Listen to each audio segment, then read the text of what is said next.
Ada anggapan bahwa konspirasi yang sangat keji untuk menyingkirkan Anwar Ibrahim dari sisi Mahathir Mohamad adalah dengan tuduhan sodomi, sebuah tuduhan yang sangat keji. Namun realitanya bagaimana? Coba kita lihat. Bismillahirrahmanirrahim. Datuk Anwar Ibrahim, dia adalah Perdana Menteri Malaysia sejak tahun 2022.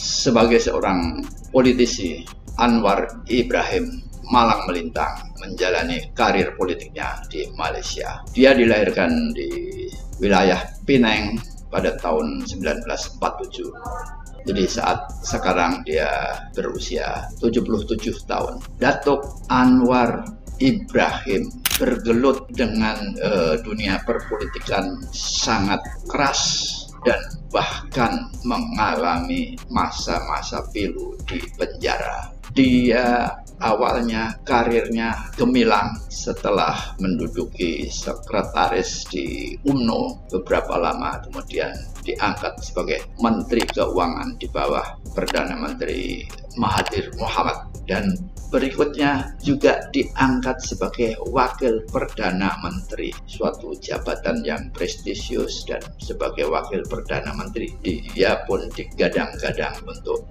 menggantikan nantinya sebagai Perdana Menteri apabila Mahathir Mohamad telah waktunya untuk turun. Namun pergolakan politik sungguh di luar perkiraan kita semuanya. Pada kurun waktu 1999 di situ terjadi di krisis ekonomi yang melanda kawasan Asia Tenggara, bahkan Asia Pasifik. Indonesia terlanda krisis, Malaysia terlanda krisis, dan di situ mulai terjadi perbedaan pendapat antara Mahathir Mohamad sebagai Perdana Menteri dan Anwar Ibrahim sebagai Wakil Perdana Menteri yang sekaligus adalah Menteri Keuangan. Bagaimana mengatasi krisis? Tentunya banyak pendapat dan banyak ide dan teori, sehingga di situ akhirnya perdebatan tersebut mengeruncing dan Anwar Ibrahim dipecat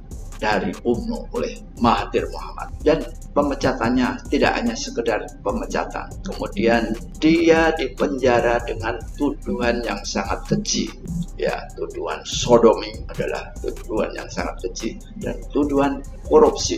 Ya, ini menjadikan Anwar Ibrahim dari seorang politisi yang bergelimang dengan penghormatan berbagai sidang kabinet dalam kementerian, dia mendadak meringkuk di penjara. Meskipun persidangannya merupakan persidangan yang penuh dengan kontroversial, namun dia meringkuk di dalam penjara. Setelah dia dipecat dari UMNO, kemudian dia membentuk partai baru, PKR, yang selagi dia ada di dalam penjara, istrinya Wan Azizah yang bergerak di barisan depan dan bahkan menjadi ketua partai. Memang partai PKR ini partai oposisi yang tadinya dibina dengan kekuatan yang sangat kecil, namun dengan konsep yaitu multi etnis, sehingga merangkul berbagai etnis yang ada di Malaysia, dan memang situasi Malaysia seperti itu, sehingga pelan-pelan dia bisa menaikkan jumlah pemilih sehingga mendapatkan kursi yang cukup signifikan di parlemen, sehingga dalam masa itu Mahathir Mohamad mulai kedodoran di dalam memimpin Malaysia. Namun dia masih kokoh, bahkan di periode tahun 2020 dia sempat berkoalisi dengan Mahathir Mohamad. Waktu itu Mahathir sudah berhenti dan jadi Perdana Menteri. Mereka berkoalisi dengan Anwar Ibrahim dan berhasil membentuk kabinet, membentuk pemerintahan, dan Mahathir Mohamad menjadi Perdana Menteri kembali, dan dengan komitmen nanti Anwar Ibrahim akan menggantikan Mahathir Mohamad. Nah, komitmen politik yang seperti ini yang sangat rancu, jadi boleh terucap dan bahkan boleh ditulis dengan sebuah perjanjian ataupun komitmen, tetapi realitasnya selalu berkata lain. Jadi Mahathir Mohamad enggan untuk memberikan jabatan kepada Perdana Menterinya kepada Anwar Ibrahim, sampai akhirnya Mahathir Mohamad pun juga tumbang karena kalah suara lagi dalam pemilihan. Nah, itulah pergolakan, dan alhamdulillah Anwar Ibrahim dengan gigih dan dengan perjuangan Wan Azizah istrinya malang melintang, dan ada satu anak perempuan yang paling tua juga ikut di dalam kepartean.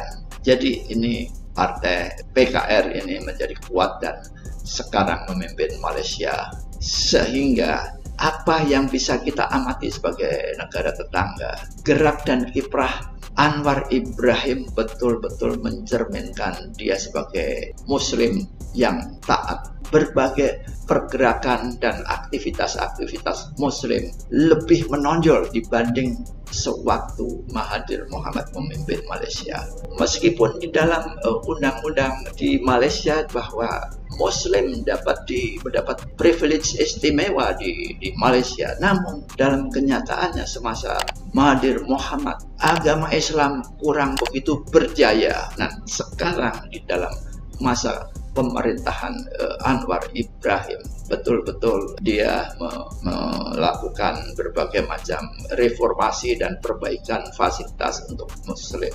Ada satu catatan kecil dalam perjalanannya Anwar Ibrahim sebagai Perdana Menteri yang sudah menjelang 2 tahun mau menginjak tahun ketiga ini, yaitu ada suatu perjalanan kunjungan ke Arab Saudi, namun sayang karena kesalahan protokol atau karena sesuatu hal yang tidak bisa diungkap di publik, Anwar Ibrahim tidak berhasil ketemu dengan Raja Salman, dan Muhammad bin Salman pun, pangeran pun juga tidak bisa ketemu. Nah, ini memang secara politis ini diartikan bahwa hubungan diplomatiknya belum seindah yang diharapkan sesama negara Muslim. Tetapi mungkin di balik itu juga ada gerakan-gerakan lain yang mencegah bertemunya dua negara Islam yang sangat kuat, yaitu Malaysia dan